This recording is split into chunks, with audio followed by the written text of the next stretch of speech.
चिन्ह गए हैं, चिन्ह कैसे गए, कहाँ से? बहुत सुंदर। उन्होंने पूछा है कि जो 24 तीर्थंकरों के जो चिन्ह हैं वो कैसे दिए। तो ध्यान रखना, आपको पता होना चाहिए जब तीर्थंकर बालक का जन्म होता है और कहते हैं तीर्थंकर जन्म से उनके 10 अक्षर होते हैं, 10 केवल ज्ञान के अक्षर होते हैं और 14 दीर्घ अक्षर होते हैं, अष्ट प्राध्यान होते हैं और 4 अनंत चतुष्टय, ऐसे उनके 46 मूल गुण होते हैं। तो जो जन्म के जो है 10 अतिशयों में उनका है कि वह 1008 शुभ लक्षणों के धारी होते हैं। क्या होते हैं? 1008 शुभ लक्षण के धारी हैं और उन 1008 शुभ लक्षणों में 900 व्यंजन है और 108 शुभ लक्षण है।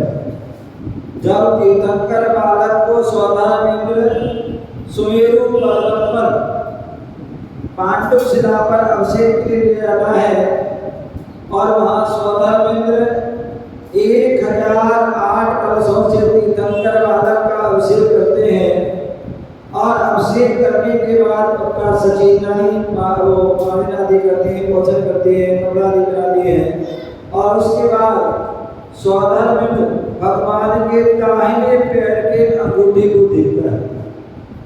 क्या देखता है?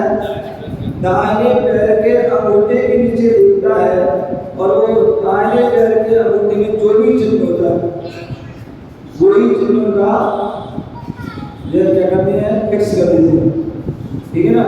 तो इस प्रकार से वो चिन्ह की जो है व्यवस्था है, ऐसा हम उसको जानना चाहिए।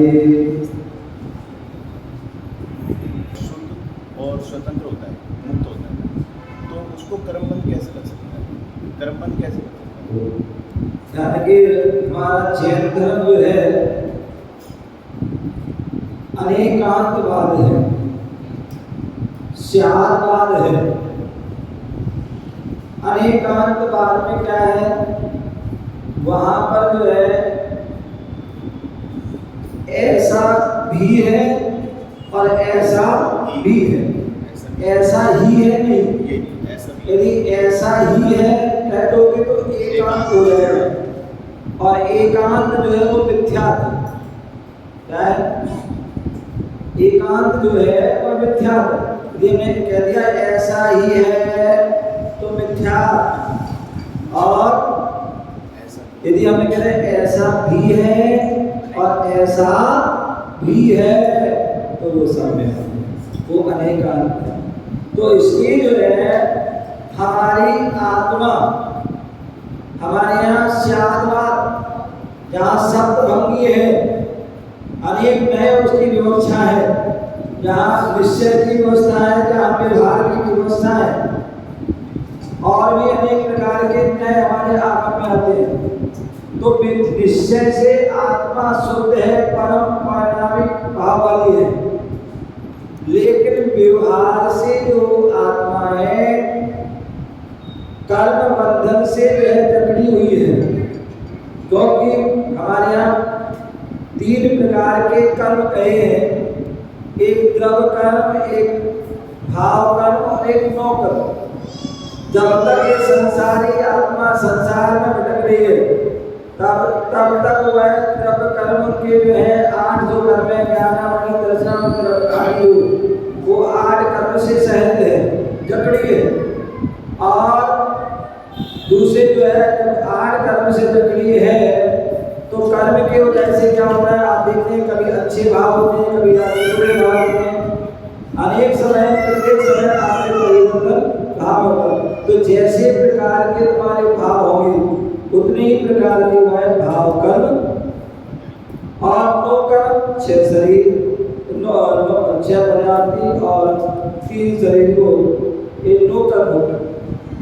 तो इनके कारण जो है वह आत्मा अशुद्ध भी हो जाती है और उसी के कारण जो है आत्मा कर्म से होती है और संसार मुक्ति आदि आदि जो है उन सारी परिस्थितियों को शरीर को भी धारण करती है। किसके कारण? व्यवहार से, कर्म बंध के कारण, संसार भोगने के कारण, ठीक है ना। और जब कर्म से रह जाती है तो अपने आप पर हम शुद्ध आत्मा है, जैसे जब तक कोई जो है हीरा है, सोना है, कीचड़ पड़ा है, कीचड़ पड़ा है, भले सोना बहुत अच्छा है, शुद्ध है, कीचड़ में पड़ा तो कैसा होगा? दिखेगा, अच्छा दिखेगा, चमकेगा क्या? नहीं चमकेगा। उसमें जो है कीचड़ लगेगा तो धूल धूल सो जाएगा, गंदा दिखेगा।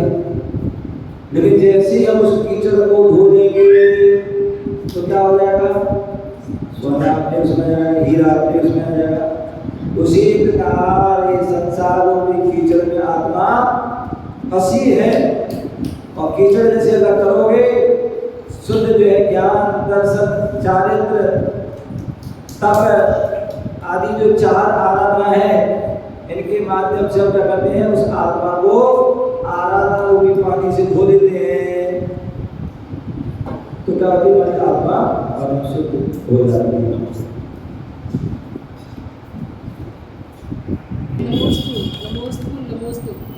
स्वामी, मेरा प्रश्न है, जैसे हमने सुना है कि तीर्थंकर गर्भ में आते हैं, 15 मास तक रत्नों की वर्षा होती है, उन क्षेत्रों का विकास क्यों नहीं? वहाँ पर गरीबी क्यों? जब इतनी रत्नों की वर्षा हुई है, मेरे मन में बहुत क्वेश्चन उठता है इस बात का।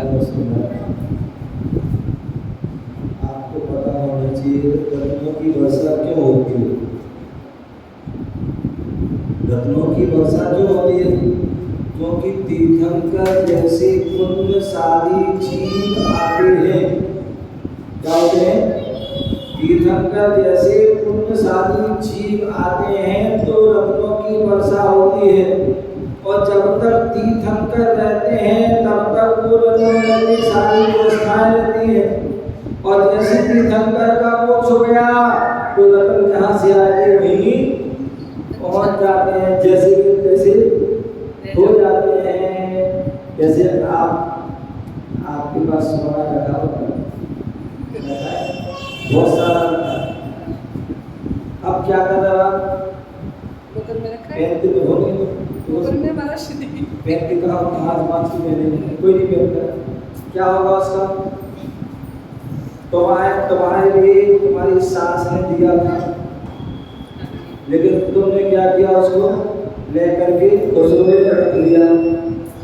अब तुम क्या करोगी? क्या करोगी?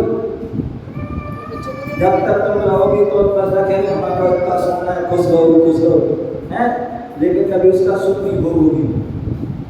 जैसे तुम जो है तुम्हारी बहू आ जाएगी, हैं, हो सकता है बहू आया दे दो, और हो सकता है कुछ ऐसी भी नहीं देती, जब वो जाने लगती है,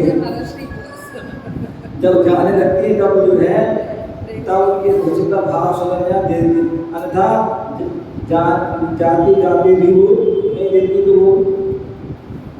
वो फिर क्या करती हैं? तो वो छुड़ा लेती हैं, और जाने के बाद उड़ा लेती हैं। हाँ, तो एक चीज समझ आ रही है, बोले त्याग दो, आपको आपका सम्मान बढ़ेगा, हैं? और नहीं त्यागोगे तो जो है आपका सम्मान भी गया और मान भी है। तो इसलिए जो है तारे कहने का तात्पर्य सोना है आपके पास रखा है, लेकिन यूज नहीं कर रहे। लेकिन वो कब तक है? जब तक आपका पुण्य है, आपके पास पुण्य खत्म तो बहू के पास पहुंच जाएगा। तो ऐसे ही वो रत्नों का होता है कि रत्न आदि जितनी भी सामग्री है, या उस समय जो अयोध्या आदि की व्यवस्था की जाती है, वो उनके पुण्य से की जाती है, ठीक है ना। और जैसे वो मोक्ष गए तो तीर्थंकर का पुण्य भी चला गया, वो सारी व्यवस्था भी चली जाती है। जब तक चक्रवर्ती है, और जैसी चक्रवर्ती गया तो उसका भी वो वैभव समाप्त विलुप्त हो जाता है। दूसरे उसके पुत्र को नहीं मिल सकता। सामान्य राज तो मिल जाएगा, सामान्य राज मिल जाएगा, लेकिन वो चक्रवर्ती का वैभव नहीं मिलेगा। 96,000 रानियां मिल जाए तो वो नहीं मिलेगी, या 14 रत्न है वो नहीं मिलेगी, 9 निधियां हैं वो नहीं मिलेगी, और भी जो इनकी जो है चक्रवर्ती का वैभव है वो उसको मिलने वाला, वो त्रिभुवन आदि को मिलने वाला नहीं है। वो केवल चक्रवर्ती को ही मिलता है। और जैसे चक्रवर्ती जाते हैं या तो मृत्यु होती है या मोक्ष जाते हैं, तो उनके जाते ही वो जो है वैभव चला जाता है। ये वो जो है व्यवस्था है। ऐसी व्यवस्था को मैं जानना चाहिए। ठीक है ना? चलिए, आपका समय हो गया है।